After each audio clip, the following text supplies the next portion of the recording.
उपेंद्र कुशवाहा को शर्म आनी चाहिए। उपेंद्र कुशवाहा जी पहले अपने गिरवान में झांके, बिना पेंदी के लोटा, बिना नाथ पगहा का आदमी, कहीं अस्थिर से रहने वाला आदमी नहीं, वो दूसरे के ऊपर क्या उंगली उठाएंगे। कोई मुंगेरी लाल के हसीन सपने देख रहे हैं दिन में, तो उनको देखने दीजिए, उनको छटपटाने दीजिए।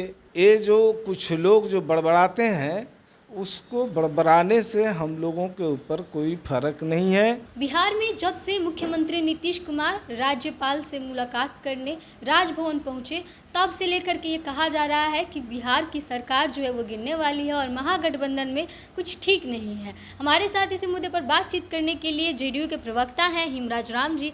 सब ठीक है महागठबंधन में? ऑल इज वेल है, ऑल इज वेल, कहीं कोई दिक्कत नहीं है। ऑल इज वेल आप बोल रहे हैं, लेकिन दूसरी तरफ देखिए कि कहा जा रहा है आरजेडी की तरफ से, आरजेडी के एमएलसी हैं सुनील सिंह, कहते हैं कि जो आपके मंत्री हैं विजय चौधरी, वो नीतीश कुमार को धोखा देंगे क्योंकि उन्होंने राबड़ी देवी का अपमान किया था। नीतीश कुमार कुछ लोगों को अखबार के सुर्खियों में रहना पसंद आता है, कोई बहाना लेकर, कोई बात लेकर के अपने आप को चर्चा में बनाए रखना चाहते हैं। इससे ज़्यादा कुछ नहीं कहेंगे। इसके पहले सुधाकर सिंह भी तो मुख्यमंत्री नीतीश कुमार पर कितना बार हमला बोलते हैं, तभी भी जाकर के आरजेडी ने उन पर कोई कार्रवाई नहीं किया। अब सुनील सिंह इस तरह से बात कर रहे हैं जेडीयू के मंत्री के बारे में, तो क्या लगता है उस पर कार्रवाई आरजेडी को करना चाहिए?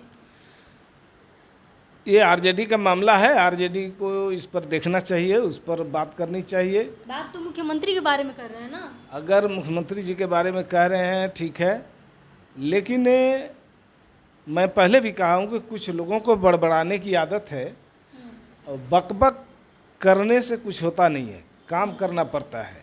नीतीश कुमार जी की पहचान काम से है, काम से लोग जानते हैं कि नीतीश कुमार जी एक अच्छे काम करने वाले नेता हैं। और ये जो कुछ लोग जो बड़बड़ाते हैं, उसको बड़बड़ाने से हम लोगों के ऊपर कोई फर्क नहीं है। बाकी जो महागठबंधन की बात है, महागठबंधन के नेताओं में कहीं कोई लेकिन किंतु परंतु नहीं है।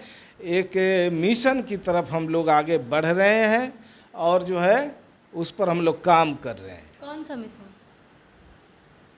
2024 भाजपा मुक्त भारत। कहा जा रहा है कि उससे पहले तो सरकार गिर जाएगी बिहार की। अब कोई मुंगेरी लाल के हसीन सपने देख रहे हैं दिन में, तो उनको देखने दीजिए, उनको छटपटाने दीजिए। उनकी छटपटाहट से सरकार के ऊपर कोई असर नहीं है। उपेंद्र कुशवाहा आप ही के पार्टी से निकल करके गए और अब कह रहे हैं कि लालू यादव नीतीश कुमार का इस्तेमाल कर रहे हैं अपने बेटे को मुख्यमंत्री बनाने के लिए, नीतीश कुमार को केंद्र की राजनीति में ढकेल रहे हैं, तो क्या लगता है?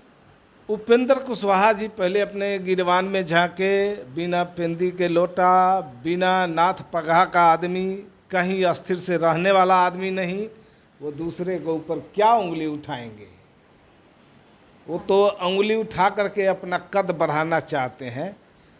कह रहे हैं कि लालू यादव को नीतीश कुमार की चिंता नहीं है, नीतीश कुमार वैसे भी प्रधानमंत्री नहीं बनने वाले और उनको केंद्र की राजनीति में धकेल करके बिहार की सत्ता से बेदखल करने का ये प्लान आरजेडी की तरफ से बुना गया है। देखिए, उपेंद्र कुशवाहा को शर्म आनी चाहिए इस तरह का बयान देने के लिए, क्योंकि जब वो दर की ठोकरें खाए हैं, नीतीश बाबू ने ही उन्हें आश्रय दिया है।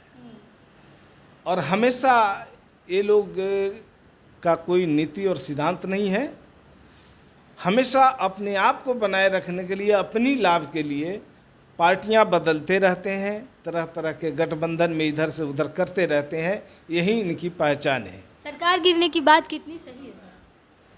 कहीं कोई बात नहीं है, सरकार चल रही है, आगे भी चलेगी, इसमें कहीं कोई दिक्कत नहीं है।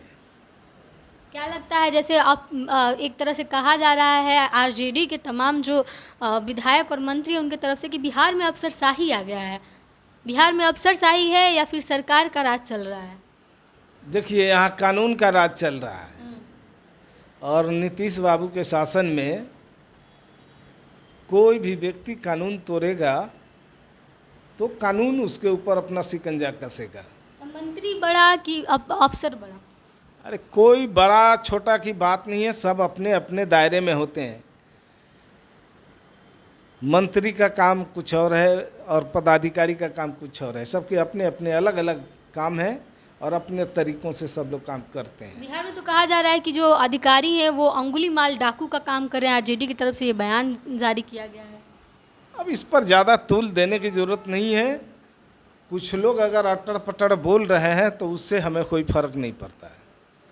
कहा जा रहा है कि नीतीश कुमार के जो चहीते हैं एक तरह से के पाठक अधिकारी हैं, और उसके पहले जिस तरह से उन्होंने बिहारियों का अपमान किया था, उसके बाद भी उनको प्रमोशन दिया गया, उसके बाद भी उनको जो है एक तरह से नीतीश कुमार ने अपने संरक्षण में रखा, और अब जो है आरजेडी ये सारा इल्ज़ाम खुल करके सामने से लगा रही है। देखिए, जो जैसा चश्मा लगाएगा उसको ऐसा ही दिखाई पड़ेगा।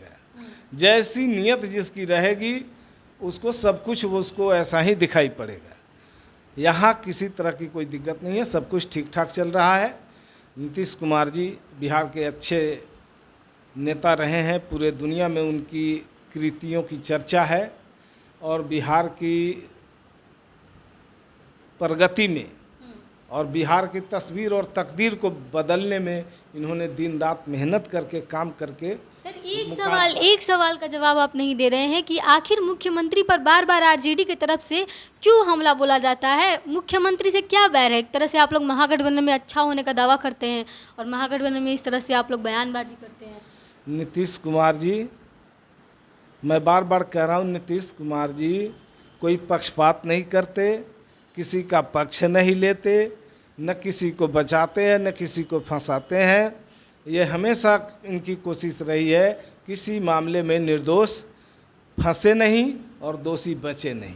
चलिए, तो हमने क्वेश्चन किया आरजेडी के जिस तरह से एमएलसी सुनील सिंह का बयान आया, और उसके बाद से लगातार ये कहा जा रहा है कि सरकार जो है वो गिरने वाली है बिहार में, और एक बार फिर से जो है सत्ता में फेर उलट देखने को मिल सकता है। उस पर हमने बातचीत की जेडीयू के प्रवक्ता से, हिमराज राम जी से, और लगातार जिस तरह से कई दिनों से शिक्षा मंत्री और के पाठक का विवाद चला आ रहा है, और उसके बाद आरजेडी की तरफ से ये लगातार कहा जा रहा है कि बिहार में अफसरशाही आ गया है, और जो अफसर है वो अंगुली माल डाकू का काम कर रहे हैं। अंगुली माल डाकू जैसे अंगुली काटता था, वैसे ही मंत्रियों के अंगुली काटे जा रहे हैं, उनको काम करने से रोका जा रहा है, और इसको लेकर के जो है ये विवाद काफ़ी ज़्यादा तेज़ हो गया है, और जिसकी वजह से जो है मुख्यमंत्री नीतीश कुमार ने भी बैठक बुलाई थी, और के पाठक और शिक्षा मंत्री दोनों से बैठ करके बात भी की थी। फिलहाल इस पर आपकी क्या प्रतिक्रिया रही है हमें कमेंट बॉक्स में ज़रूर बताइएगा। तब तक के लिए बने रहिए हमारे साथ। देखते रहिए आप प्रोजेक्ट। बहुत बहुत धन्यवाद।